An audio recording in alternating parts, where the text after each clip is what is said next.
Assalamualaikum warahmatullahi wabarakatuh. Apa kabar semuanya netizen yang dirahmati oleh Allah Subhanahu wa taala? Semoga semuanya diberikan kesehatan beserta keluarganya, anak-anaknya, orang tuanya, dipanjangkan umurnya, diluaskan rezekinya, dilancarkan usahanya. Yang lagi menempuh pendidikan mudah-mudahan sukses di pendidikannya. Amin Allahumma amin. Hari ini kita akan membahas keturunan Sunan Giri yang berpaduan dengan kerajaan-kerajaan yang ada di Nusantara ini ya. Hikmah daripada apa-apa yang telah menjadi perdebatan, pembicaraan akhir-akhir ini, biasanya saya jarang membuka manuskrip, sekarang lebih suka begitu ya, tertarik begitu ya. Mudah-mudahan kita dapat berkah dari sinun-sinun para susuhunan, para noto di zaman dahulu. Amin Allahumma amin. Nah, sekarang kita akan membahas sampai dari Sunan Giri sampai ke sekitar abad 16 ya, keturunannya. Ini manuskrip tahun bukan, ini salinan daripada manuskrip, tetapi salinannya ini sudah usianya sudah 101 tahun karena ditulis tahun 1912. Ini sudah dialih bahasakan menjadi bahasa Indonesia biar mudah ya nanti. Mari kita bahas dari Kanjeng Sunan Dalem ya. Kanjeng Sunan Dalem ini punya dua istri. Dari istri yang pertama punya anak Sunan Sedomargi, Sunan Prapen, Nyai Ageng Puruh, terus Nyai Ageng Tulangkan, Pangeran Ler, Pangeran Deket. Kemudian dari istri yang kedua punya anak Pangeran Bungkus, terus Kiai Ageng Waru, Pangeran Ambelu, Pangeran Sidolaut. Ini Sidolaut ini ada di Paketingan Sidoarjo. Nah, ini 10 anaknya. Terus Kanjeng Sunan Prapen Anggantosi ingkang Romo Jumeneng Noto Inggiri. Nah, kemudian setelah Sunan Dalem, kemudian yang menggantikan adalah Sunan Prapen. Semanten Kanjeng Sultan Pajang Joko Tingkir sowan konferensi Inggiri. Juwun anggenipun jumeneng noto. Nah, kemudian Sultan Pajang pergi ke Giri untuk meminta restu untuk jumeneng noto menjadi raja. Kaderekaken Kiai Ageng Pamanahan Kanjeng Sunan Pamanahan Kanjeng Sunan Giri andhawuhaken, maksudnya Sunan Giri Prapen ini ya.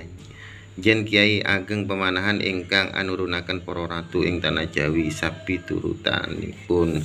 Jadi Sunan Prapen ini memprediksi bahwa Kiai Ageng Pamanahan ini nanti akan menjadi menurunkan raja-raja di Jawa. Ya, sekarang ada Surakarta, Yogyakarta ya. Kanjeng Sunan Prapen peputra Panembahan Kawis Guwo jumeneng ing Giri anggantosi ingkang Rama. Kemudian Sunan Prapen digantikan anaknya itu Pangeran Panembahan Kawis Guwo. Kemudian seto ingkang njajai cungkup pesarenipun ingkang buyut Ratu Inggiri. Nah, di zaman Panembahan Kawis Guwo inilah kemudian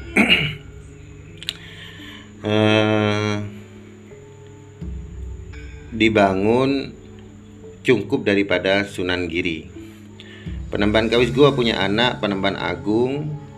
Nah, ini akan menggantikan sebagai raja di Giri. Kemudian Panembahan Kalanggenan atau biasanya disebut dengan Panembahan Jotang, kemudian Panembahan Hardi, kemudian Panembahan Segoro Madu.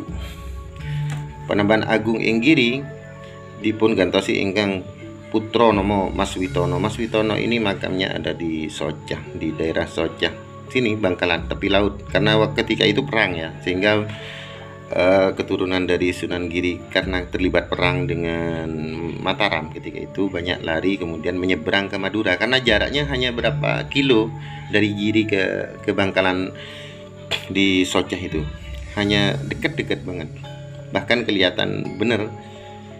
Terus lajeng Ambondo Yudo. Nah, ini terlibat peperangan ini kelayan Sunan Mangkurat berperang, terjadi peperangan dengan Sunan Mangkurat. Panembahan Mas Witon sedo punika lelajeng perang Inggiri. Nah, kemudian wafat beliau ya.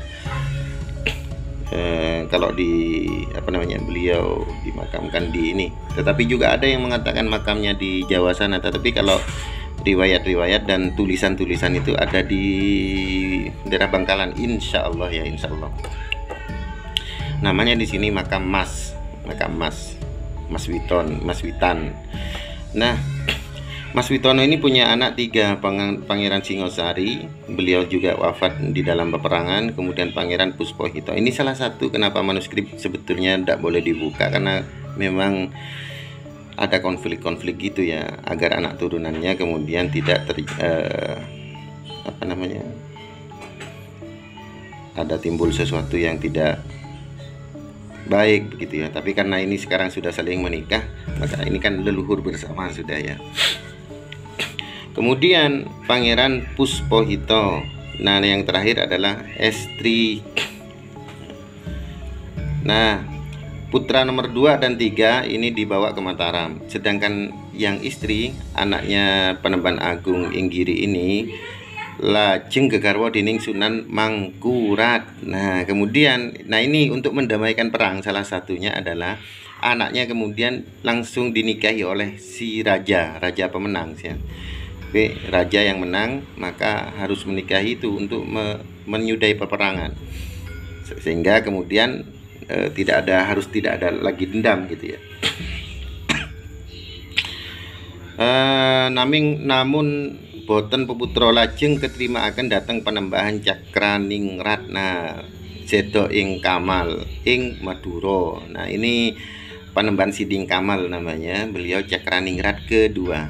Jadi ini menjadi istri Panembahan Cakraningrat yang kedua. Peputra kathah ingkang nurunaken para priya agung, maksudnya ya orang-orang agung ing rika ngantos sepunika sampai sekarang ini. Jadi keturunannya banyak sampai sekarang. Jadi Cakraningrat 1 istrinya keturunan Sunan Giri, Cakraningrat 2 juga keturunannya Sunan Giri. Nah, Pangeran Puspohito kawangsulaken ing Giri. Kemudian Pangeran Puspohito yang nomor berapa ini? Nomor 2 ini dibalikkan lagi ke Giri.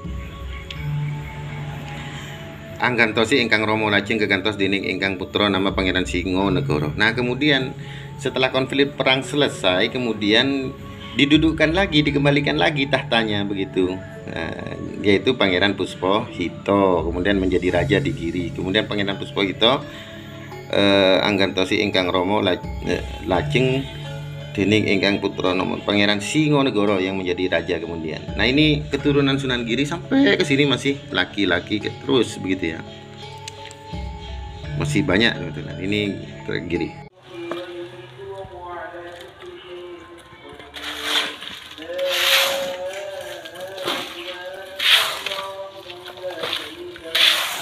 Pondok Pesantren Alisani membebaskan tanah sekarang 1.300 meter, dan sekarang kalau nggak salah sudah hampir 300-an meter gitu ya.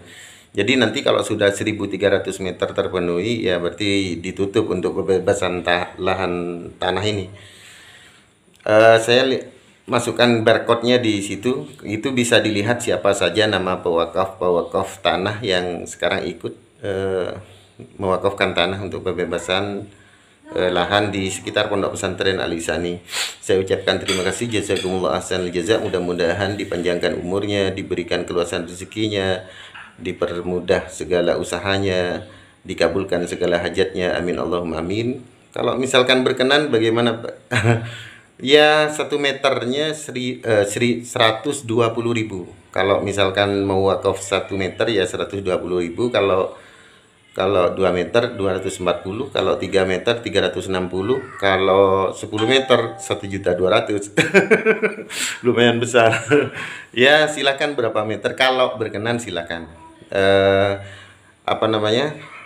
Tinggal scan, itu bisa kelihatan siapa saja yang telah mewakafkan tanahnya dan bisa terupdate begitu siapa sudah berapa gitu ya. Insya Allah nanti saya update terus kalau misalkan ada YouTube, karena ini berkaitan dengan uangnya orang banyak gitu ya.